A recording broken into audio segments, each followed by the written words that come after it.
La conservation départementale, qui s'est créée dans les années 80, visait avant tout la valorisation du patrimoine ethnologique.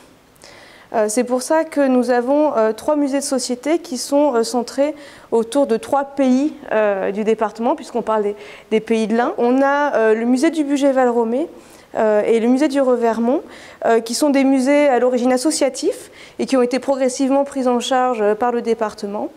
Donc, le musée départemental du Bugey-Valromey se situe à Lauchieu. Il est installé dans une ancienne maison Renaissance datée de 1561. Et c'est un musée donc, qui évoque la vie sur le territoire, la vie quotidienne en moyenne montagne au 19e et 20e siècle, avec des thématiques liées à la polyactivité, au bois, à la pierre, et puis de plus en plus une thématique liée au paysage, à la compréhension du paysage. Le musée départemental du Revermont se situe à Cuisia.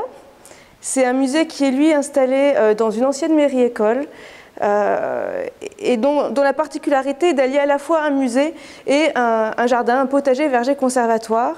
Alors, dans le musée, on développe la vie dans le Revermont, une compréhension du territoire à travers l'évolution des activités économiques qui ont pu y avoir lieu. Côté jardin, donc, on a un potager verger conservatoire où on cultive des variétés anciennes ou rares de plantes. Le musée départemental de la Bresse, domaine des Planons, donc lui est installé à Saint-Cyr-sur-Menthon, autour d'une ferme bressane qui a été classée monument historique en 1938.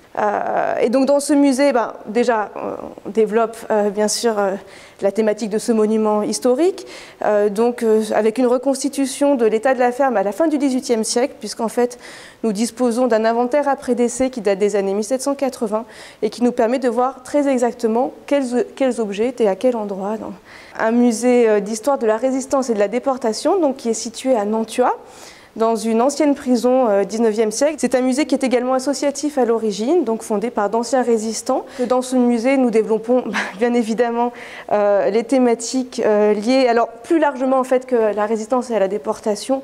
À la Deuxième Guerre mondiale, on a la chance d'avoir des collections extrêmement riches, fruits notamment de la collecte de l'association. Le dernier site, donc, il s'agit des Soieries Bonnet, donc un site de patrimoine industriel, une usine de soieries qui a été fondée en 1835 à Jujurieux par un patron lyonnais et qui en fait a vécu une aventure textile et humaine jusque dans les années 2000. Elle s'est fermée en 2001 et le Conseil général a acquis à la fermeture de l'usine l'ensemble du fonds qui se trouvait à l'intérieur, donc à la fois les machines, les archives du travail, les archives textiles, enfin, tout un ensemble extrêmement cohérent qui nous permet de retracer à la fois l'histoire ouvrière et l'histoire des productions de cette usine depuis le XIXe siècle.